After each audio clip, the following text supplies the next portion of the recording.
میں نے اپنی بیوی سے کسی بات پر 2 مہینے تک ناراضگی رکھی، نہ اس سے بات کی اور نہ گھر میں کھانا کھایا۔ پھر ہم نے بات چیت کی، اتفاق ہوا اور صلح ہو گئی۔ وہ مسئلہ حل ہو گیا جس کی وجہ سے میں ناراض تھا، لیکن میں نے محسوس کیا کہ میری بیوی اب اکیلے سونے کی عادی ہو چکی ہے۔ اس نے کہا، پوری زندگی میں سونے سے پہلے کتاب پڑھا کرتی تھی، لیکن تم سے شادی کے بعد میں تمہیں روشنی سے تنگ نہیں کرنا چاہتی تھی، اس لیے چھوڑ دیا تھا، اور جب تم نے مجھ سے منہ موڑا تو میں اپنی پرانی عادت کی طرف واپس چلی گئی اور اس میں سکون پایا۔ پہلے جب وہ کمرے میں آتی تھی تو میری سانسوں کی خوشبو کو پسند کرتی تھی، اور اب مجھے یوں لگتا ہے جیسے اسے اس کی عادت نہیں رہی، حالانکہ وہ مجھ سے 20 سینٹی میٹر دور سونا بھی برداشت نہیں کرتی تھی۔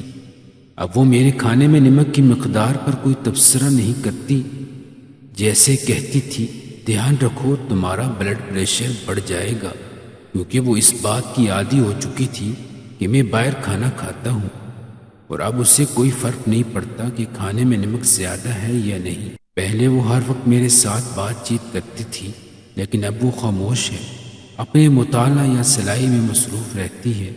مجھے لگا میں نے اپنی ناراضگی میں کوئی جیت حاصل کی ہے، لیکن حقیقت میں نے بہت کچھ کھو دیا ہے، جس کی اہمیت کا مجھے پہلے اندازہ نہیں تھا، اور جو قیمت میں نے ادا کی وہ اس چھوٹی جیت سے کہیں زیادہ تھی جو میں نے حاصل کی۔ کاش مرد یہ سمجھ سکیں کہ عورت دراصل مرد کا آئینہ ہوتی ہے، اور اس کے ساتھ جو کچھ ہوتا ہے وہ دراصل مرد کے اعمال کا نتیجہ ہوتا ہے۔ ایک آدمی کی بیوی 40 سال کی عمر میں انتقال کر گئی۔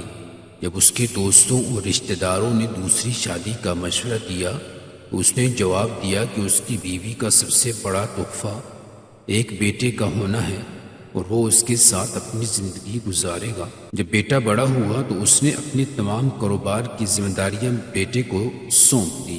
وہ اکثر اپنے دفتر میں یا دوست کے دفتر میں وقت گزارنے لگا۔ بیٹے کی شادی کے بعد وہ آدمی زیادہ تنہا محسوس کرنے لگا۔ اس نے اپنے گھر کا مکمل کنٹرول اپنی بہو کے حوالے کر دیا۔ بیٹے کی شادی کے 1 سال بعد وہ دوپہر کا کھانا کھا رہا تھا۔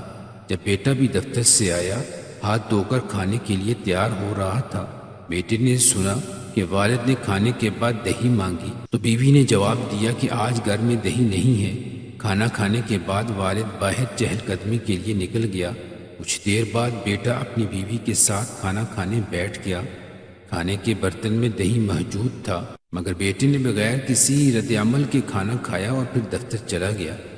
کچھ دنوں بعد بیٹے نے اپنے والد سے کہا، آج آپ کو عدالت جانا ہے اور آپ کی شادی ہو رہی ہے۔ والد نے حیرت سے اپنے بیٹے کی طرف دیکھا اور کہا، بیٹا مجھے اب شادی کی ضرورت نہیں ہے، اور میں تم سے اتنی محبت کرتا ہوں کہ اب تمہیں بھی ماں کی ضرورت نہیں، تو پھر میری دوبارہ شادی کیوں؟ لڑکے نے جواب دیا، بابا میں اپنی ماں کو آپ کے لیے نہیں لا رہا، نہ ہی ایک ساس کو اپنی بیوی کے لیے لا رہا ہوں، میں صرف آپ کے لیے دہی کا انتظام کر رہا ہوں۔ کل سے میں آپ کی بہو کے ساتھ کرائے کے گھر میں رہوں گا اور آپ کے دفتر میں ایک ملازم کی حیثیت سے کام کروں گا، تاکہ آپ کی بہو دہی کی قیمت جان سکے۔